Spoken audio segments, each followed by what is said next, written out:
Hello everyone and welcome on today's video. My name is Wouter Perin, I'm the founder and main developer of Cheat Sheet Tool Cloud. And today we will be continuing our discussion on which one is better, the single or the double YouTube. Because that really is the question I get asked the most. Which one is better? Is it a double YouTube or a single YouTube?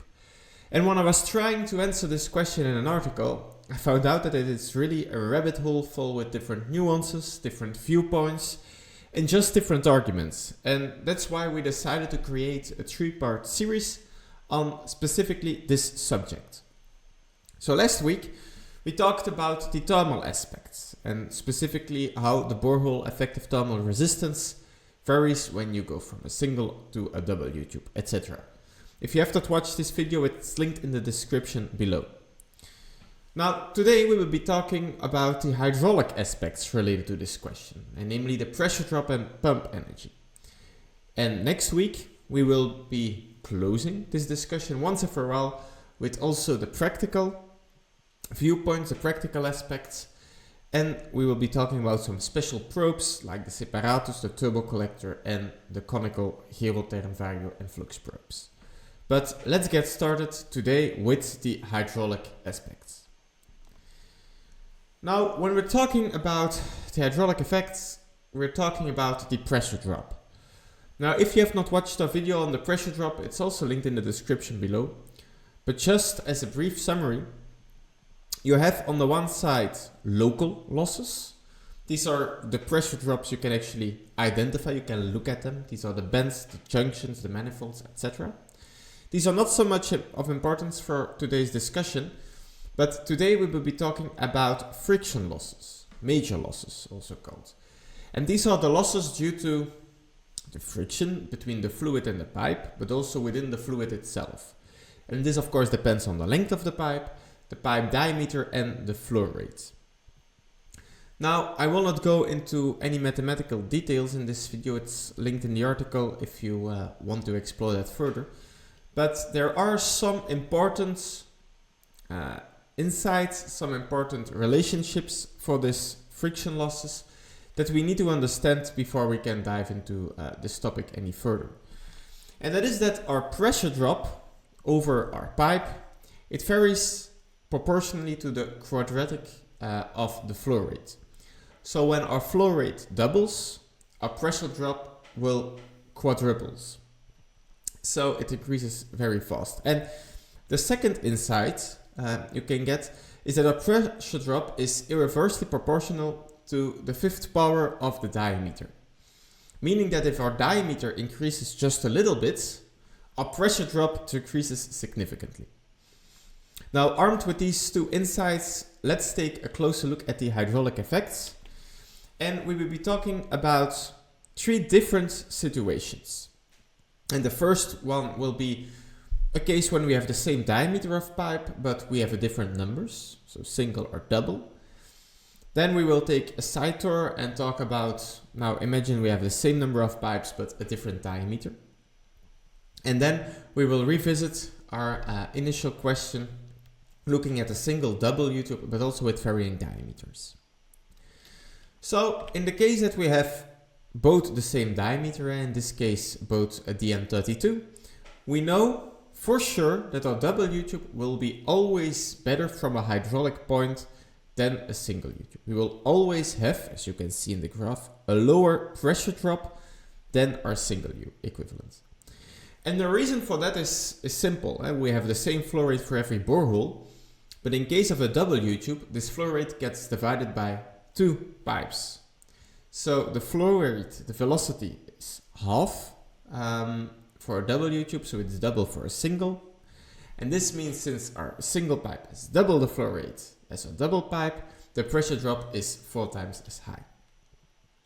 Now, if we then again look a little bit at what we discussed earlier, namely the thermal side of things, what we can see here is that there is a range of flows for which our double YouTube is better both for the pressure drop from the hydraulic point of view, but also from the thermal point of view. And there is also a range in which our single U-tube performed better from a thermal point of view, like we discussed last time, but you have to pay for it with a higher pressure drop. So that's the first interesting nuance. Now let us take a look at the second situation where we say, well, let's take both single pipes, but now let's compare a DN40 with a DN32. Now what you can see here is that our single DN40 is significantly better from a pressure drop point of view than our single DN32. And that's simply because we have a larger diameter, and as we saw before, having a larger diameter decreases the pressure drop significantly with the power of 5. Now, if we then look at the pressure, next to the pressure drop, also the effective borehole thermal resistance, we see that again, there are some ranges in which our single DN40 is both beneficial from an hydraulic point of view and lower pressure drop, and better from a thermal point of view. But on the other hand, the region in which the single U-tube performs better is something you have to pay for, again with some extra higher pressure drop. So again, in this case, we see that we can have a lower pressure drop and have thermally benefits. Now, let us revisit now our initial question of the single and the double U-tube. And let's compare a single DN40 with a double DN32. And now things get interesting because you can see that our single pipe is now better than our double pipe from a hydraulic perspective. And this might seem strange at first because the flow rate is higher in our DN40 than in our double DN32. But since we are both laminar, as you can see, the jump towards turbulent occurs later. So in the beginning, we're both laminar. And here, the pressure drop or the friction losses are mainly determined by the friction between the fluid and the pipe wall. And since our DN40 has less contact area, the pressure drop is also better in this case. But interestingly, if it is compared to our thermal side, we see that, yeah, our DN40 single is better in this case, but it is not the case for our effective borehole thermal resistance. So there is no case for the single pipe in this situation where it performs better than a double pipe in both thermal and hydraulic points. Now if we compare this, for example, with the double pipe, you see that in this larger flow rates and also slightly around the 0.3, we are better from a hydraulic side of view, where lower pressure drop, and we're also better from a thermal point of view with a lower effective borehole thermal resistance. So these are some insights. Now I want, before we end this video, bring some nuance to it, because why do we care about pressure drop? It has to do with first of all, you have to design your pump in order to be able to give this pump head and also the pressure drop. But next to that, having a larger pressure drop will also lead to more pump energy consumption. It will increase the operational cost of your system. And below we have a table where we have the three situations: single DN32, single 40 and double DN32, for a design flow rate of 0.3 liters per second. And as you can see, our single DN32 is the only one who is in the transition range towards a turbulent regime. It's above 2300. And you can see that the pressure drop is also significantly the highest, and we have an electricity consumption of almost 38 kilowatt hours per year, which is significantly more than our other two solutions. And as you can see, which we discussed earlier, a single DN40 has a slightly lower pressure drop than our double DN40, and hence also a lower electricity consumption. Now, normally and historically this was the case, the story ended here. But now we have more and more modulating heat pumps, meaning that our flow rate is no longer constant, but it varies over time.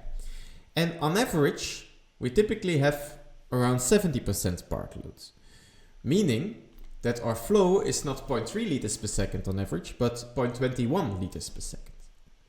And here you can see that all our systems now fall back to in a laminar regime, meaning that our pressure drop also decreases significantly, as does the yearly electricity consumption.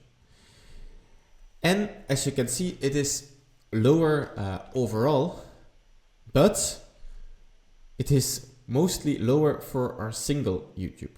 And the others, they halve more or less, but our single YouTube, since we fall back from a transient state in a laminar state, it decreases significantly.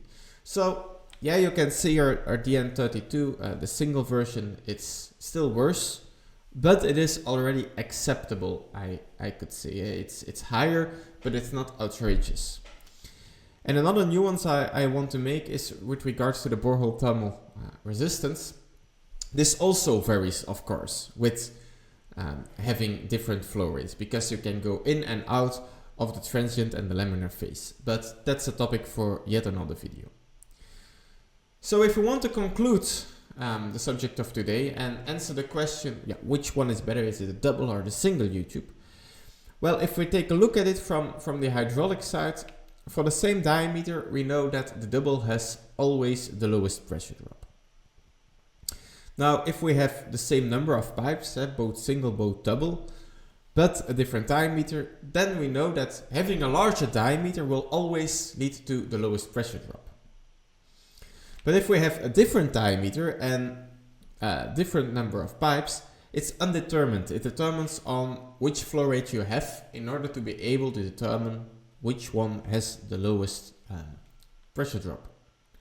So basically, the short current answer, also taking into account pump energy and a little bit of nuance related to this pump energy consumption for having a higher pressure drop, is you have to simulate your own specific situation. Again, if you really want to know, especially if you want to compare it to the thermal side as well, you have to simulate and you have to see which design, which option makes more sense for your specific situation.